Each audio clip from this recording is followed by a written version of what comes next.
Doctor என்ன சொன்னாரு? Heart attack வந்ததுல இருந்து ரொம்ப கன்ஃபியூஸ்டா இருக்கும். எல்லா டாக்டரும் சர்ஜரி தான் பண்ணணும்னு சொல்றாங்க. சர்ஜரிக்கு அவசியமே இல்ல. ஹார்ட் சம்பந்தப்பட்ட எல்லா பிரச்சனைகளுக்கும் முழுமையான தீர்வு ஆக்ஸிமெட் ஹாஸ்பிடல். இங்க ட்ரீட்மெண்ட் எடுத்த எல்லாரும் ஆரோக்கியமா சந்தோஷமா இருக்காங்க. இதயம் சம்பந்தப்பட்ட அனைத்து பிரச்சனைகளுக்கும் அறுவை சிகிச்சையின்றி முழுமையான தீர்வு ஆக்ஸிமெட் ஹாஸ்பிடல். இன்னைக்கு நம்ம நிகழ்ச்சிக்கு doctor Sama Akbar, interventional cardiologist from Oxymed hospitals வந்திருக்காங்க. அவங்க கிட்ட நம்ம கார்டியாலஜி ரிலேட்டடா நிறைய கேள்விகள் கேட்க போறோம். ஸோ வாங்க நம்ம நிகழ்ச்சிக்குள்ள போலாம். வணக்கம் டாக்டர். வணக்கம். ஸோ நம்மளுக்கு செஸ்ட் பெயின் வந்துட்டா நம்ம பண்ண வேண்டிய ஃபர்ஸ்ட் ஸ்டெப் அப்படின்னு நீங்க என்ன சொல்றீங்க? செஸ்ட் பெயின் சொல்ல உடனே நம்மளுக்கு தெரியாது இது ஹார்ட்னால செஸ்ட் பெயினா கேஸ்னால செஸ்ட் பெயினா நிறைய டவுட் இருக்கும். ஸோ நீங்கள் கொஞ்சம் மெச்சூரான ஆடியன்ஸ், சே மோர் தென் ஒரு 20 years ஆஃப் ஏஜ். இப்போ நம்ம சொல்ல முடியாது எப்போ ஹார்ட் அட்டாக் வரைக்கும் யாருக்கு வரும் நம்மளுக்கு ப்ரிடிக்ட் பண்ண முடியாது. So better if you are little bit mature, கொஞ்சம் ஒரு 20+ ஏஜ் குரூப்புக்கு you have some risk factors. உங்களுக்கு smoking, diabetes, hypertension, obesity, ஃபேமிலியில் இருக்கிறது ஹார்ட் டிசீஸு, ப்ளஸ் உங்களுக்கு ரொம்ப ஸ்ட்ரெஸ்ஸான ஜாப் இருக்குது and you don't do much of exercise, அந்த மாதிரி கண்டிஷன்ஸ்லாம் இருக்கும்போது கண்டிப்பாக நீங்கள் உடனடியாக ஒரு இசிஜி எடுத்து பார்க்கணும். நீங்கள் பண்ணிங்கன்னா definitely you will be on the safe side. So that's what I would advise for everyone who is having this sort of chest pain sort of symptom. So angiogram and angioplasty அப்படினா என்ன, அதுக்குள்ள difference உங்களால explain பண்ண முடியுமா? Okay, so after you take an ECG, எடுத்த உடனே ECGல கொஞ்சம் changes இருக்குது. சில வாட்டி நம்ம ECGல கொஞ்சம் changes it will not be very significant. So அந்த மாதிரி கண்டிஷனில் maybe you have to repeat the ECG after 3 hours 6 hours அந்த மாதிரிலாம் சொல்லுவாங்க டாக்டர்ஸ். சில பிளட் டெஸ்ட் கூட எடுப்பாங்க. அந்த blood test is called troponin test, சரிங்களா? அந்த டெஸ்ட்டில் பாசிட்டிவ் ஏதாவது வந்துச்சுன்னா அந்த test is actually it tells you if you have any damage in your heart, any blockage in your heart causing damage to the heart. நான் அந்த டெஸ்ட்டில் இருந்து அது ஏதாவது பாசிட்டிவ் இருக்குது, இசிஜியில் ஏதாவது டவுட் இருக்குது, டாக்டர்ஸ்க்கு ஒரு சந்தேகம் இருக்குது உங்களுக்கு ஹார்ட் டிசீஸ் இருக்கலான்னா they will advise you to undergo an angiogram. Now angiogram is something, if ECG costs you 150 rupees and it takes 5 minutes, angiogram will cost you 15,000 rupees usually. Oh, okay. It can cost quite a bit, but it is the gold standard test. அது எடுத்து அதில் ஒன்றுமே blockages இல்லையானா you don't have, you can be 100% sure. And it is not for everybody. Okay. Only those who have some changes in the ECG or the doctor feels that this person has high risk of getting a heart attack, they require to undergo an angiogram. It is basically a diagnostic test. It takes 10 minutes to perform and done in the safe hands in the appropriate cardiologist போய் தான் பண்ணணும், and it will give you a result within 10 to 15 minutes. It is a small almost minimally invasive step சொல்லலாம். ஒரு சின்ன ஒரு மரத்து போகிற ஊசி, local anesthesia போட்டு we will take a small wire and keep it near your heart. அங்கே ஒரு சின்ன ஒரு இங்க் கொடுப்போம். அது இங்க் கொடுக்கும்போது that ink will circulate, and wherever the ink goes it means there is good blood flow. Where the ink doesn't go, அங்கே தான் blockage இருக்குது, அதான் ட்ரீட்மெண்ட் பண்ணணும்.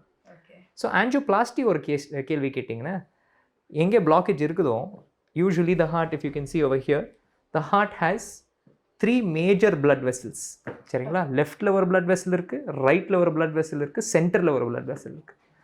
ஸோ எங்கெங்கேயோ பிளாக்கேஜ் இருக்குதோ we can go take a balloon and go and break those blockages.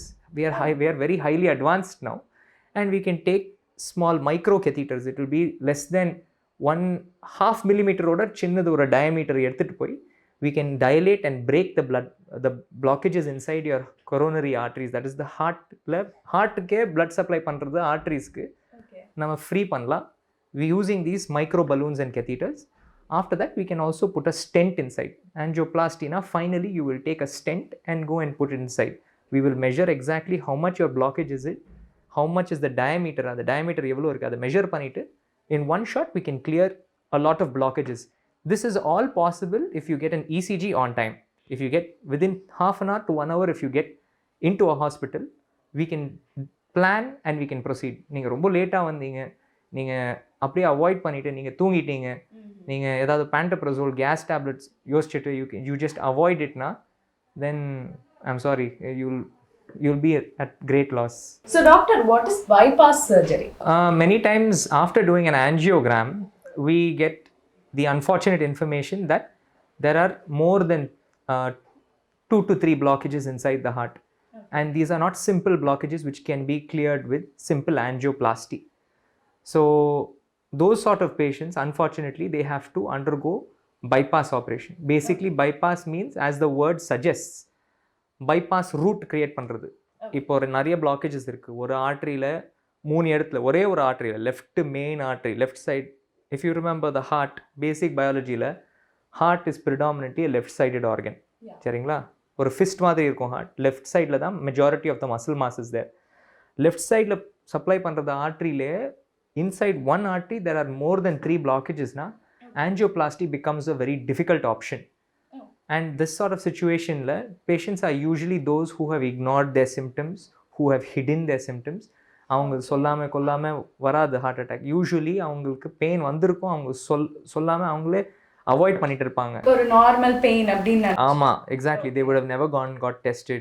Unfortunately, some people, they never have symptoms. First time they have this sort of disease, and after doing an angiogram they are revealed to have triple vessel disease, advanced coronary artery disease. And the madri patients la bypass operation is given an option. Basically they put a bypass channel ஆரம்பம்ல இருந்து எங்கே normal இருக்குது blood vessel அங்கேல இருந்து again to a normal area they will put a extra blood vessel. Basically those blood vessels are taken from our own body. கால்ல இருந்து 2 vessel எடுக்கலாம். And கடவுள் கொடுத்துருக்காரு ஒரு எக்ஸ்ட்ரா ஒரு ஸ்டெப்னி சொல்லுவாங்க. It is call the left internal mammary artery. அது செஸ்ட்லேயே இருந்து they can bypass and they can cause a good result. This also is possible if you come early. The risk becomes more and more as you delay your presentation to a hospital. Well said, doctor. So it's always better to make sure instead of assuming. Absolutely, you nailed it, Kirtana. நம்ம ஆக்சிமெட் ஹாஸ்பிட்டல்ல என்ன மாதிரி speciality treatments நீங்க provide பண்ணிட்டு இருக்கீங்க? For those patients who have என்ன மாதிரி ஒரு ரொம்ப சிவியர் கிரிட்டிக்கல் ஹார்ட் டிசீஸ், நிறைய பிளாக்ஸ் இருக்குது, ஏற்கனவே ஹார்ட் அட்டாக் வந்திருக்கு, ஹார்ட் ஃபெயிலியரில் இருக்காங்க. ஹார்ட்டு ஒரு பம்ப் தான். ஸோ ஒரு பம்ப் சரியாக வேலை செய்யலைன்னா எல்லா இடத்துலையும் ஃப்ளட்டிங் இருக்கும்.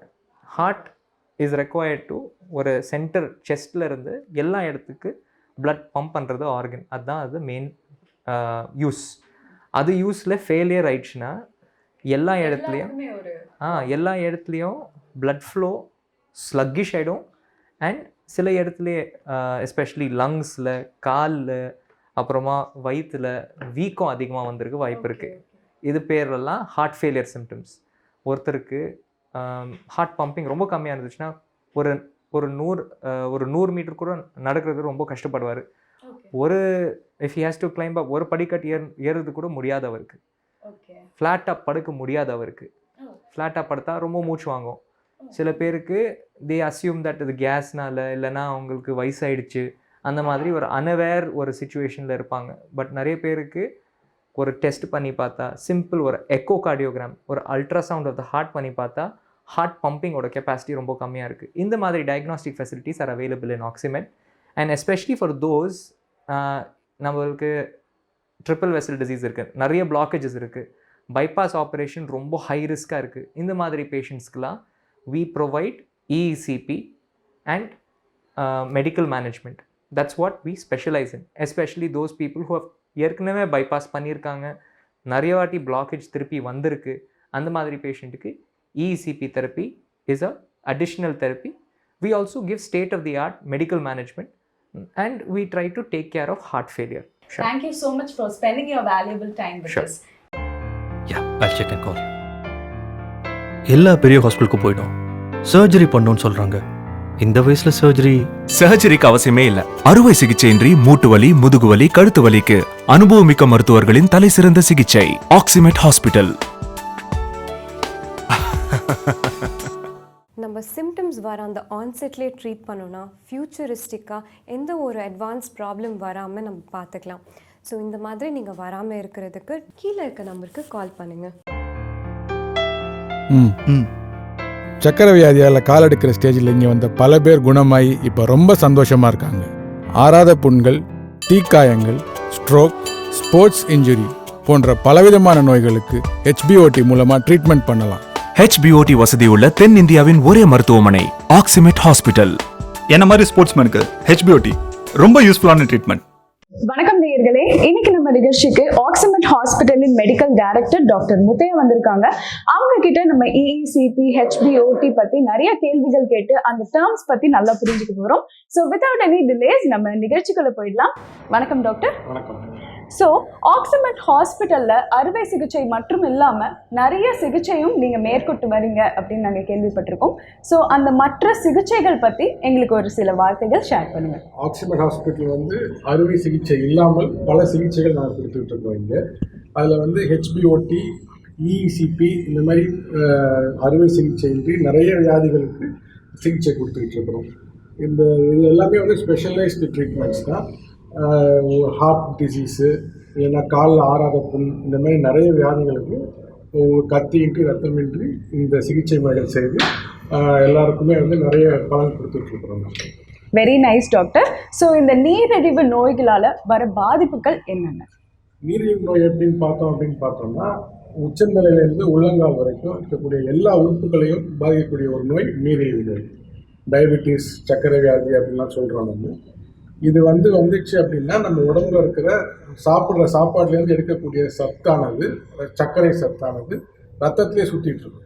எல்லா உறுப்புகளையும் தேவையான அளவு போகாமல் ரத்தத்திலே சுற்றிட்டு இருக்கிறதுனால ரத்தத்தில் இருக்கிற சர்க்கரை அளவு அதிகமாகி சர்க்கரை நோய் வந்துச்சுன்னு சொல்கிறோம். நம்ம ஸோ நமக்கு எப்படி உயிர் வாழ்கிறதுக்கு சர்க்கரை அத்தியாவசியமோ அதே மாதிரி கிருமிகளுக்கும் அதே மாதிரி எல்லா இன்ஃபெக்ஷனும், அதனால தான் சர்க்கரை நோய் இருக்கிறவங்களுக்கு இன்ஃபெக்ஷன் அதிகமாக வருது. இப்போ இந்த கொரோனா கூட பாதிப்பு பார்த்தோம்னா சர்க்கரை நோயாளிகளுக்கு அதிகமாக வருதுன்னு சொன்னாங்க. என்ன காரணம் அப்படின்னா நமக்கு உயிர் வாழ்றதுக்கு சர்க்கரை அத்தியாவசியன்ற மாதிரி கிருமிகளுக்கும் சர்க்கரை அத்தியாவசியம் உயிர் வாழ்றதுக்கு. ரத்தத்தில் சர்க்கரை அதிகமாக சுற்றிட்டு இருக்கிறப்போ அந்த கிருமி வந்து அந்த சர்க்கரையை எடுத்து சாப்பிட்டு நல்லா போஷாக்காக வளர்ந்துருக்கு. ஸோ அதனால் அவங்களுக்கு பாதிப்பு அதிகம் வருது. அந்த மாதிரி சர்க்கரை நோய் இருக்கிறவங்களுக்கு காலில் அடிபட்டாலோ இல்லை எதுனா ஒரு புண்ணு ஆறிட்டாலோ அந்த புண்ணு ஆறவே ஆறாது.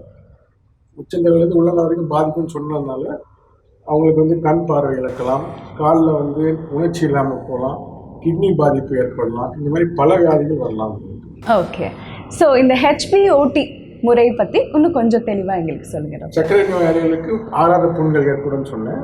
அந்த ஆறாத புண்கள் நம்ம சிகிச்சை கொடுக்கறதுக்கு ஹெச்பிஓடி வந்து ரொம்ப துணையாக இருக்குது நமக்கு. ஹெச்பிஓடி அப்படின்னு பார்த்தோம் அப்படின்னா ஹைப்பர் பேரிக் ஆக்சிஜன் தெரப்பி. ஹைப்பர் பேரிக்னா அதிக காற்று அழுத்தம்.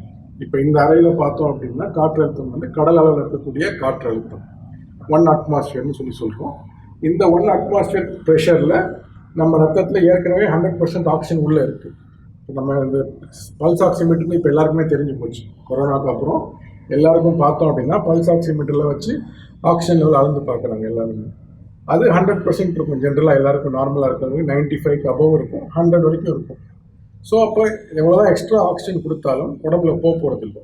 இந்த ஹெச்பிஓடி ஹைப்பர் பேரிக் அதிக காற்றழுத்தத்தில் ஆக்சிஜன் கொடுத்தோம்னா உடம்புக்குள்ளே 20 மடங்கு, 20% இல்லை 20 மடங்கு அதிக ஆக்சிஜன் உடம்புக்குள்ளே போய் சேருது. அப்படி போய் சேர்ந்துச்சுன்னா ஆக்சிஜன் அதிகமாக இருக்கிற இடத்துல கிருமி வந்து வளர முடியாது. அதோட வந்து ஹீலிங் ப்ராப்பர்ட்டிஸ் ஆக்சிஜனுக்கு அதிகம். இப்போ நம்ம உயிர் வாழ்கிறதே வந்து ஆக்சிஜனால தான். ஸோ ஆக்சிஜன் இல்லாமல் உயிர் இல்லை. கண்டிப்பாக. ஸோ அப்படி இருக்கிறப்ப அதிகப்படியாக ஆக்சிஜன் 20 மடங்கு ஆக்சிஜன் கொடுக்குறப்ப கிருமிகள் சீக்கிரமாக சாகும், புண்ணு சீக்கிரமாக ஆறும். வேறு என்ன வியாதிகள் இருந்தாலும் இப்போ கிட்னி ஃபெயிலியர், ஹார்ட் ஃபெயிலியர் அந்த மாதிரி இருந்தாலும் அவங்களுக்கு ஆக்சிஜன் போகாதனால தான் அந்த உறுப்புகள்லாம் வந்து ஃபெயில் ஆக ஆரம்பிச்சிடும். ஸோ அதுலேயே ஓரளவுக்கு இம்ப்ரூவ்மெண்ட் இருக்கிறதுக்கு வாய்ப்பு இருக்குது. ஸோ ஹெச்பிஓடி வந்து இந்த மாதிரி பல வகையான வியாதிகளுக்கு ஒரு சிகிச்சை முறையாக நாங்கள் பயன்படுத்திட்டு இருக்கோம். ரொம்ப இன்ஃபர்மேட்டிவாக இருந்தது doctor, thank you. So heart failure பற்றியும் அதுக்கு நீங்கள் கொடுக்குற சிகிச்சை பற்றியும் கொஞ்சம் எங்களுக்கு இன்ஃபர்மேட்டிவாக சொல்லுங்கள். ஹார்ட் வந்து ஒரு பம்ப், மோட்டர் பம்ப் மாதிரி. இப்போ நம்ம உடம்புல வந்து ரத்த குழாய்கள் இருக்குது. அந்த குழாயில் தண்ணியை தள்ளுற மாதிரி ரத்தத்தை தள்ளுறது வந்து ஹார்ட். கண்டிப்பாக. அந்த உறுப்பு தான் வந்து நம்மளோட மோட்டர். ஒரு நிமிஷத்துக்கு ஹார்ட் வந்து 70 வாட்டி துடிக்குது, 5 லிட்டர் பிளட்டை வெளியில் தள்ளுது. ஸோ வந்து இந்த ஹார்ட் வந்து உடம்புல இருக்கிற எல்லா ரத்தத்தையும் ஒரு நிமிஷத்தையும் ஒரு வாட்டி ஒரு 2 சுத்திகரிப்பு சுற்றி வந்துடுது. ஸோ ஹார்ட் பம்பிங் கெப்பாசிட்டி நம்ம பார்ப்போம். நம்ம எக்கோன்ற ஒரு டெஸ்ட்டில் ஹார்ட் பம்பிங் கெப்பாசிட்டி எவ்வளோ இருக்குன்னு சொல்லி பார்க்குறோம். அதில் 50% அண்ட் அபவ் இருந்தால் நார்மல் ஹார்ட் ஃபங்க்ஷன். இதே வந்து 45 to 50 இருந்தால் ஹார்ட் ஃபெயிலியர்னு சொல்கிறோம், மைல்டு லெவல். ஒரு தோராயமாக கம்மியாக இருக்கிற லெவல். 35 to 45 மாடரேட், மிதமானது. 35 கீழே இருந்துச்சுன்னா சிவியர், அவங்களுக்கு ரொம்பவே ஹார்ட் ஃபெயிலியர் இருக்கும். அவங்களோட தினசரி வேலைகளே அவங்களால பார்க்க முடியாது. ஓகே. அவங்க எந்திரிச்சு அவங்க ரெஸ்ட் ரூம் போனாங்க அப்படின்னாலே அவங்களுக்கு வந்து மூச்சு வாங்கலாம், கால்லாம் வீக்க ஆரம்பிக்கலாம், அந்த மாதிரி நிறைய பாதிப்புகள் ஏற்படலாம். ஸோ இந்த ஹார்ட் ஃபெயிலியர் வந்து நம்ம அந்த ஹார்ட் பம்பிங் கெப்பாசிட்டியை வச்சு பர்சன்டேஜ் பார்க்குறோம், அதுக்கேற்ற மாதிரி சிகிச்சை கொடுக்குறோம். ஸோ ஹார்ட் ஃபெயிலியருக்குமே வந்து ஆக்சிமெட் ஹாஸ்பிட்டலில் இஇசிபின்ற ஒரு முறை மூலமாகவும் ஹைப்பர்பேரிக் ஆக்சிஜன் தெரப்பியும் சேர்த்து கொடுத்து நாங்கள் வந்து அந்த பம்பிங் கெப்பாசிட்டியை இம்ப்ரூவ் பண்ணுறோம். So nice doctor. ஸோ இந்த மாரடைப்பு எதனால் ஏற்படுகிறது, அதை தவிர்க்கிறதுக்கு நம்ம என்ன மாதிரி விஷயங்கள் பண்ணலாம்? இப்போ மாரடைப்பு அப்படின்னு பார்த்தோம்னா, நான் ஏற்கனவே சொன்ன மாதிரி ஹார்ட்டை சுற்றி ரத்த குழாய்கள் இருக்கு. நம்ம மற்ற உறுப்புக்கெல்லாம் ஹார்ட் வந்து ரத்தம் கொடுக்குது. அதே மாதிரி ஹார்ட்டுக்குமே வேலை செய்யறதுக்கு ரத்தம், சத்து எல்லாமே தேவை. ரத்தத்தை உள்ளே போய் ரத்தம் அந்த உறுப்புக்குள்ளே போனதுக்கப்புறம் அந்த ரத்தத்தில் இருக்கிற ஆக்சிஜனை அந்த உறுப்பு எடுத்து வேலை செய்ய ஆரம்பிக்குது. ஸோ இதுதான் நார்மல் ஃபிசியாலஜி. ஸோ ரத்தத்தில் இருக்கிற ஆக்சிஜன் வந்து எல்லா உறுப்புக்கும் தேவை. ஸோ ரத்தம் ப்ராப்பராக ஒரு உறுப்புக்கு போய் சேர்ந்தால் அந்த உறுப்பு ப்ராப்பராக வேலை செய்ய முடியும். ஹார்ட்டில் இருக்கிற ரத்த குழாய்கள் மூலமாக ஹார்ட்டுக்கு ரத்தம் போகுது. அந்த ரத்த ஓட்டம் வந்து தடைப்பட்டால் அவங்களுக்கு ஹார்ட் அட்டாக் வரலாம். ஸோ மனிதராக பிறந்தவங்க எல்லாருக்குமே வந்து ரத்த குழாயில் அடைப்பு ஏற்படும். 30 வயசுக்கு மேலே ரத்த குழாயில் அடைப்பு ஏற்பட ஆரம்பிச்சிடும். ஆமாம், ஓகே. சிவியாரிட்டி தான் வித்தியாசம். அதாவது குழந்தைகளை பிறக்கிறப்ப குழந்தை பருவத்தில் தான் அடைப்பு இருக்காது. அதுக்கப்புறம் ஒருத்தர் லைஃப் ஸ்டைலை பொறுத்து அடைப்பு ஃபார்ம் ஆக ஆரம்பிக்கிறது. Normal ageing process. இப்போ முடினா நரைக்கணும், தோல்னா சுருங்கணும், கண்ணுனா மங்கணும், ரத்த குழாய்னா அடைக்கணும். இப்போ நம்ம வீட்டில் பார்த்தோம் அப்படின்னாலே ஒரு நாள் வந்து கிச்சனில் அடைக்கலாம். ஸோ அதனால தான் ரத்த குழாய்ன்னு சொல்கிறோம். ஸோ குழாயில் அடைக்கிறது தான் அதோட தன்மையை. ஸோ இந்த கொழுப்பு கட்டி ஃபார்ம் ஆகி அது ரத்த கட்டி ஃபார்ம் ஆகி அடைப்பு ஏற்பட்டு சிவியாரிட்டி ரொம்ப அதிகமாகிட்டா ஹார்ட் அட்டாக் வரத்துக்கு வாய்ப்பு இருக்குது. ஸோ அந்த சிவியாரிட்டி எப்போ போகுது, யாருக்கு எந்த லெவலில் போகுதுன்றது தான் வித்தியாசம். அது இண்டிவிஜுவலைஸ்ட். அவங்க ஜெனட்டிக் மேக்கப்னால இருக்கலாம், அவங்களோட பழக்க வழக்கங்கள்லாம் இருக்கலாம். சிகரெட் ஸ்மோக் பண்ணுறவங்களுக்கு ரத்த குழாயெல்லாம் சுருங்கிடும். அதே மாதிரி ரொம்ப கொழுப்புள்ள சத்துள்ள ஆகாரம் நிறைய சாப்பிட்டா உடல் பருமன் அதிகமாக இருக்கிறவங்களுக்கு வரலாம். டயபிட்டிஸ், சர்க்கரை வியாதி இருக்கிறவங்களுக்குமே வந்து ஹார்ட் டிசீஸ் ஈக்குவலண்ட்டுன்னு சொல்கிறோம். ஸோ அந்த ஹார்ட் டிசீஸ் ஈக்குவலண்ட்டுன்றதுனால 10 வருஷம் டயபிட்டிஸ் இருந்துச்சுன்னா அவங்களுக்கு ரத்த குழாயில் பாதிப்பு ஏற்படலாம். ஸோ இந்தமாதிரி பல காரணங்களால் ரத்த குழாய் அடைப்பட்டு ரத்த ஓட்டம் இருதயத்துக்கு போய் சேரலைன்னா ஏற்படக்கூடிய ஒரு பாதிப்பு தான் ஹார்ட் அட்டாக். ஹார்ட் அட்டாக் வந்தால் அதோட ஒரு பக்க விளைவாக ஹார்ட் ஃபெயிலியர் வரலாம். ஸோ வந்து முடிஞ்ச அளவுக்கு நம்ம ஒரு ஹெல்த்தி லைஃப் ஸ்டைல் ஃபாலோ பண்ணணும் அப்படின்னு நீங்கள் சஜஸ்ட் பண்ணுவீங்க. ஓகே. ஸோ வந்து இந்த இஇசிபி இந்த மெத்தட் எவ்வளோ தூரத்துக்கு நம்மளுக்கு வந்து பெனிஃபிஷியலாக இருக்கும்? ஸோ இந்த ஹார்ட் ஃபெயிலியர் பேஷண்ட்ஸுக்கு இஇசிபி வந்து ஒரு நல்ல ட்ரீட்மெண்ட் ஆப்ஷன். அதாவது ஹார்ட் ஃபெயிலியர்னா அவங்களுக்கு அவங்களோட குவாலிட்டி ஆஃப் லைஃப்பை கண்டிப்பாக இஇசிபினால் இம்ப்ரூவ் பண்ண முடியும். அவங்களோட வேலையை பார்த்துக்க வைக்க முடியும் அட்லீஸ்ட்டு. அதே மாதிரி ஹார்ட் ஃபெயிலியர்னு டயக்னோஸ் பண்ணிட்டாலே புக்ஸ் எல்லாம் சொல்கிறது வந்து 3 மாதத்துலேருந்து 6 மாதம் வரைக்கும் தான் அவங்க வாழ்க்கை நாளுக்கு எண்ணப்படுதுன்னு சொல்கிறாங்க. பட் ஆனால் இஇசிபி நம்ம ட்ரீட்மெண்ட் கொடுத்து ஹார்ட் ஃபெயிலியர் பேஷண்ட்ஸுக்கு குவாலிட்டி ஆஃப் லைஃப் கண்டிப்பாக கொடுக்க முடியும். அவங்க வந்து அவங்க வேலையை செய்கிறப்ப அவங்களுக்கு மூச்சு வாங்காமல் இருக்கலாம். ஹார்ட் ஃபெயிலியர் பேஷண்ட்ஸ் வந்து 6 மாதத்துக்கு இல்லை 3 மாதத்துக்கு ஒரு முறை ஹாஸ்பிட்டல் ஐசியூ அட்மிஷன்ஸ் வருவாங்க. அதெல்லாம் கொஞ்சம் வந்து குறைக்கலாம் கண்டிப்பாக இஇசிபி ட்ரீட்மெண்ட்டுக்கு. ஸோ இந்த மாதிரி ஹார்ட் ஃபெயிலியருக்கு இஇசிபியில் நல்ல பலன் இருக்குது. இஇசிபின்ற ட்ரீட்மெண்ட் எப்படி கொடுப்போம் அப்படின்னா, காலில் வந்து இந்த பிபி பார்க்குற மாதிரி கஃப் கட்டிட்டு சீக்வென்ஷியலாக கீழேருந்து ஆரம்பித்து மேலே வரைக்கும் அப்படியே மேலே வரைக்கும் அமுக்கி தள்ளும் பிளட்டை. அது வந்து நம்ம பிளட் ப்ரெஷரோட 2.5 மடங்கு அதிகமாக தள்ளக்கூடியது. So blood reversal of blood flow ஏற்படும். ஹார்ட்டுக்கு வந்து இஇசிபி கொடுக்குறப்ப பிளட் வந்து வேகமாக ஹார்ட்டை நோக்கி ஓடி வரும். அப்போ வந்து சின்ன சின்ன ரத்த குழாய்கள், ரத்த நாளங்கள் கண்ணில் பார்த்தா புழு சைஸில் இருக்கும். அந்த மாதிரி ஆயிரக்கணக்கான ரத்த குழாய்கள் ஓப்பன் அப் ஆகிறதுக்கு வாய்ப்பு இருக்குது. அப்படி ஓப்பன் அப் ஆச்சு அப்படின்னா ரத்த ஓட்டம் ஹார்ட்டுக்கு அதிகமாக போய் அப்போ வந்து அவங்களால வந்து அவங்களுக்கு தேவையான அளவு ஆக்சிஜன் கிடச்சிச்சின்னா மூச்சு வாங்காது. ஆக்சிஜன் டிஃபிஷியன்சிக்காக தான் நம்ம வந்து வேகமாக நிறைய மூச்சு எடுத்து அதை சரி கட்ட முயற்சி பண்ணுது உடம்பு. ஸோ அப்போ அவங்களுக்கு மூச்சு வாங்கலைன்னா அவங்களோட வேலையை அவங்களே ஈஸியாக பார்த்துக்க முடியும். கண்டிப்பாக. So quality of life improve ஆகும். Wonderful doctor, thank you so much. உங்கள் கூட பேசினதில் டைம் போனதே தெரியல. ரொம்ப இன்ஃபர்மேட்டிவாக இருந்தது எங்கள் செஷன். ப்ளஸ் ரொம்ப எளிமையாக அழகாக எங்களுக்கு வந்து இந்த ஹெச்பிஓடி இஇசிபி பற்றி சொல்லிட்டீங்க. ரொம்ப நன்றி. சக்கரை வியாதியால் கால் எடுக்கிற ஸ்டேஜில் இங்கே வந்த பல பேர் குணமாகி இப்போ ரொம்ப சந்தோஷமாக இருக்காங்க. ஆறாத புண்கள், தீக்காயங்கள், ஸ்ட்ரோக், ஸ்போர்ட்ஸ் இன்ஜுரி போன்ற பலவிதமான நோய்களுக்கு ஹெச்பிஓடி மூலமாக ட்ரீட்மெண்ட் பண்ணலாம். HBOT வசதி உள்ள தென்னிந்தியாவின் ஒரே மருத்துவமனை ஆக்சிமெட் ஹாஸ்பிட்டல். என்ன மாதிரி ஸ்போர்ட்ஸ்மேனுக்கு ஹெச்பிஓடி ரொம்ப யூஸ்ஃபுல்லான ட்ரீட்மெண்ட். நம்ம சிம்டம்ஸ் வர அந்த ஆன்செட்லேயே ட்ரீட் பண்ணோன்னா ஃப்யூச்சரிஸ்டிக்காக எந்த ஒரு அட்வான்ஸ் ப்ராப்ளம் வராமல் நம்ம பார்த்துக்கலாம். ஸோ இந்த மாதிரி நீங்கள் வராமல் இருக்கிறதுக்கு கீழே இருக்க நம்பருக்கு கால் பண்ணுங்கள். டாக்டர் என்ன சொன்னாரு? ஹார்ட் அட்டாக் வந்ததுலேருந்து ரொம்ப கன்ஃபியூஸ்டாக இருக்கும். எல்லா டாக்டரும் சர்ஜரி தான் பண்ணணும்னு சொல்கிறாங்க. சர்ஜரிக்கு அவசியமே இல்ல. ஹார்ட் சம்பந்தப்பட்ட எல்லா பிரச்சனைகளுக்கும் முழுமையான தீர்வு ஆக்சிமெட் ஹாஸ்பிட்டல். இங்க ட்ரீட்மெண்ட் எடுத்த எல்லாரும் ஆரோக்கியமா சந்தோஷமா இருக்காங்க. இதயம் சம்பந்தப்பட்ட அனைத்து பிரச்சனைகளுக்கும் அறுவை சிகிச்சையின்றி முழுமையான தீர்வு ஆக்சிமெட் ஹாஸ்பிட்டல். இன்னைக்கு இருக்கிற அவசர வாழ்க்கையில 30 வயசுலயே இதய நோய்கள் வர ஆரம்பிச்சிருச்சு. அதே மாதிரி சிகிச்சை முறையிலையும் அட்வான்ஸ் டெக்னாலஜி நிறைய வர ஆரம்பிச்சிருச்சு. ஆக்சிமெட் ஹாஸ்பிட்டல்ல பல விதமான இதய நோய்களுக்கு அட்வான்ஸ் டெக்னாலஜி மூலமா சிகிச்சைகள் கொடுத்துட்டு இருக்காங்க. அதை பற்றி நம்ம நிறைய சந்தேகங்கள் கேட்க போகிறோம். நம்ம சந்தேகங்கள்லாம் தீர்த்து வைக்கிறதுக்கு ஆக்சிமெட் ஹாஸ்பிட்டலோட சீஃப் டாக்டரான டாக்டர் அயாஸ் அக்பர் வந்திருக்காங்க. அவங்க கிட்ட நம்ம பேசலாம். வணக்கம் டாக்டர். ஆக்சிமெட் ஹாஸ்பிட்டலோட சீஃபான உங்களோட கொள்கைகள் பற்றி கொஞ்சம் சொல்லுங்க டாக்டர்.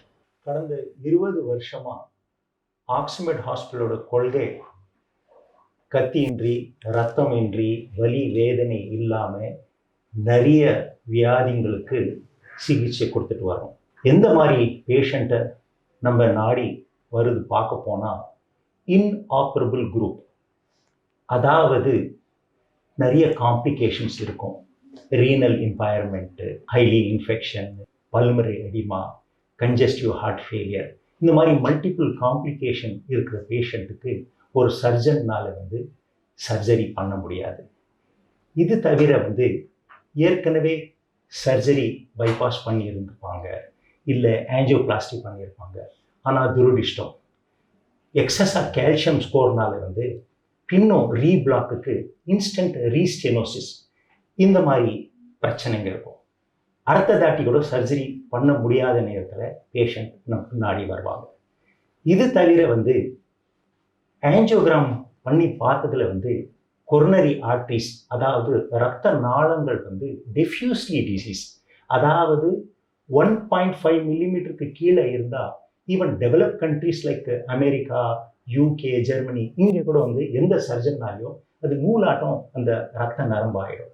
இந்த மாதிரி பேஷண்ட்டு 80% பிளாக்லேருந்து 100% பிளாக்கு, 4 பிளாக்கு, 5 பிளாக்கு, இந்த மாதிரி பேஷண்ட் எல்லாம் அவதிப்படுவாங்க வலி வேதனைனால. ஸோ ஆக்சிமெட் ஹாஸ்பிட்டல் இது வரைக்கும் மோர் தேன் 10,000 பேஷண்ட்டுக்கு சர்ஜரி இல்லாமல் பலன் கொடுத்ததில் நம்ம பெருமைப்படுறோம். ஃபுட் அண்ட் ட்ரக் அட்மினிஸ்ட்ரேஷன் நம்ம hospital American College of Advance Medicine ஓட கொலாபரேஷனோடு இணைந்து 20 வருஷமா நம்ம பேஷண்ட்டுக்கு பலன் கொடுத்துட்டு வரோம். நீங்க அறுவை சிகிச்சையை ஆதரிக்கிறீர்களா? ஆஸ் எ டாக்டர், அறுவை சிகிச்சைன்னு சொல்லுது சில வியாதிங்களுக்கு தவிர்க்க முடியாத சூழ்நிலை. நம்ம ஹாஸ்பிட்டலில் ஒரு டீம் ஆஃப் டாக்டர்ஸ் இருக்கிறாங்க. Neurologist, nephrologist, oncologist, interventional cardiologist and general surgeon. So இவங்களோட எல்லாமே இணைந்து ஒரு நோக்கமே என்னன்னு சொன்னால் மருந்துனாலேயே நிறைய வியாதிங்களுக்கு குணப்படுத்துறது. ஆனால் தவிர்க்க முடியாத சுச்சுவேஷன் என்னன்னு சொன்னால் இப்போது கேன்சர் கட்டிங்க, கர்ப்பப்பை பிரச்சனைங்க, கால் பிளாடர் ஸ்டோனு, இந்த மாதிரி இல்லை ஹெமராய்ட்ஸு, இது அட்வான்ஸ் ஸ்டேஜில் இருந்தால் ஸோ இந்த மாதிரி பிரச்சனைகளுக்கு டெஃபினட்டாக நம்ம ஹாஸ்பிட்டலில் இருக்கிற ஜென்ரல் சர்ஜன் சர்ஜரி அது கூட ஃபுல் இன்செஷன் இல்லாமல் லேப்ரோஸ்கோபிக் மெத்தடாக ஒரு சின்ன தொலை கொடுத்து லேப்ரோஸ்கோபிக் மெத்தடில் சக்ஸஸ்ஃபுல்லாக சர்ஜரி செய்யும். நீங்கள் இதய நோய்க்கு அறுவை சிகிச்சை பற்றி என்ன நினைக்கிறீங்க? மோஸ்ட்லி காமனாக எல்லாருக்கும் தெரிஞ்ச என்ன விஷயம் சொன்னால் coronary artery disease, single vessel, double vessel, triple vessel. அதாவது இரத்த நாளங்கள் வந்து அந்த மயோகார்டியத்தில் இருக்கிற பிளாக்குக்கு தான் வந்து பைபாஸ் ஆஞ்சியோபிளாஸ்டிக் சொல்கிறோம். ஆனால் இது தவிர வந்து நிறைய வியாதிங்க இருக்குது. அதாவது பிறக்கும் போது கன்ஜினட்டல் ஹார்ட் டிசீஸ், ஏஎஸ்டி, விஎஸ்டின்னு சொல்லுவோம். அந்த தொலை ஆரிஃபேஸ் ரொம்ப அதிகமாக இருந்தால் ஸோ அப்போ வந்து சர்ஜரி தேவைப்படும். வேல்வுலர் டிசீஸ், அதாவது சரியாக வேலை செய்யணும்னு சொன்னால் வேல் ரீப்ளேஸ்மெண்ட் இது செய்ததே ஆகணும். இது இல்லாமல் பேசிக்கலாக இப்போ பார்க்க போனால் எலக்ட்ரிக்கல் கண்டக்ஷன் ப்ராப்ளம், அதாவது ஹார்ட்டு விட்டு விட்டு துடிக்கிறது, அதிகமாக துடிக்கிறது, இது கூட நிறைய மாடர்ன் மெடிசன்ஸ் உண்டு. ஆனால் ரொம்ப அட்வான்ஸ் ஸ்டேஜில் போனால் அப்போது பேஸ் மேக்கர் போடுற மாதிரி இருக்கும். இது தவிர பார்க்க போனால் நிறைய ஹாஸ்பிட்டலில் வந்து ஆஞ்சியோகிராம் பண்ணி பார்த்ததில் வந்து triple vessel disease open bypass surgery தான் என்று தீர்வு சொல்கிறாங்க. நிறைய பேருக்கு இந்த தீர்வில் வந்து ஒரு உடன்பாடு இருக்காது. அந்த நேரத்தில் நம்ம ஹாஸ்பிட்டல் நாடி வருவோம். ஸோ நம்ம ஹாஸ்பிட்டலில் doctor Sama Akbar, interventional cardiologist, young and energetic, ரொம்ப சாமர்த்தியமாக அந்த மெயின் ப்ராக்சிமல் ரீஜனில் வந்து 100% பிளாக் இருக்கிறது இடத்துல 1-2 ஸ்டென்ட் வச்சுட்டு அதுக்கு பிறகு ஹைப்ரிட் ட்ரீட்மெண்ட்டுன்னு சொல்லிட்டு ரெக்கமெண்ட் பண்ணுவாங்க. அதாவது ஒரு ஸ்டென்ட் போட்டுட்டு பிறகு இந்த மாதிரி பேஷண்ட்டுக்கு அந்த எமர்ஜென்சிலேருந்து வெளியில் கொண்டு வந்த பிறகு பைபாஸை தவிர்த்து இசிபி மற்ற ட்ரீட்மெண்ட்டு மூலமாக கொலாட்ரலைசேஷன் பண்ணி நிறைய பேருக்கு பைபாஸ் சர்ஜரி எல்லாமே தீர்வு கொடுத்துருக்கோம். ஸோ நம்ம ஆக்சிமெட் ஹாஸ்பிட்டலில் இதய மாற்று சிகிச்சைக்கு பதிலாக வேற ஏதாவது சர்ஜரி இருக்கா? கேட்ட கேள்வி வந்து ஹார்ட் டிரான்ஸ்பிளான்ட். கரெக்ட். ஹார்ட் டிரான்ஸ்பிளான்ட்னு சொன்னால் இது கிட்னி மாதிரி கிடையாது. கிட்னிக்கே ரொம்ப கஷ்டப்படுறோம். ஆனால் 130 கோடி மக்கள் பாப்புலேஷனில் கிடைக்கிறதே வந்து சோர்சிங் ஆஃப் டோனர் ஹார்ட் லிஸ்டிங்கில் போட்டால் ஆல்மோஸ்ட் 50-60 ஹார்ட்டு தான் ஒரு வருஷத்தில் கிடைக்கிது. ஆனால் லட்சக்கணக்கான பீப்புள் வந்து ஹார்ட்டு சரியாக பம்ப் ஆகாமல் கஷ்டப்பட்டுருக்கோம். ஆனால் நம்ம பெருமைப்படுறோம், நம்ம அட்வான்ஸ் டெக்னாலஜி மூலமாக இருக்கிற ஹார்ட்டுக்கே வந்து ரொம்ப சிக்கத செலவை இது வந்து ரீஹேபிலிட்டேட் பண்ணுறோம். ஒரு சர்ஜரி ஹார்ட் டிரான்ஸ்பிளான்ட் பண்ணோன்னு சொன்னால் ஆல்மோஸ்ட் 60 லட்சத்துலேருந்து ஆல்மோஸ்ட் 1 கோடி ரூபாய் வரைக்கும் ஆகுது. அதுக்கு பிறகு அது மேட்ச் ஆகுமா இல்லையா நிறைய கேள்விக்குறி. ஆனால் ஆக்சிமெட் ஹாஸ்பிட்டல் பேரும் புகழும் வாங்கினதே வந்து இருக்கிற ஹார்ட்டுக்கே வந்து சிக்கத செலவில் வந்து ரீஹேபிலிட்டேட் பண்ணி அந்த இஎஃப் லெவல் நல்லா உற்பத்தி செய்து சக்ஸஸ்ஃபுல்லாக நிறைய பேஷண்ட்க்கு ஒரு குவாலிட்டி லைஃபாக வந்து கிடைக்கிறது பார்த்து நம்ம எல்லா டீம் ஆஃப் டாக்டர் சந்தோஷப்படுறோம். ரொம்ப நல்ல விஷயம் டாக்டர்.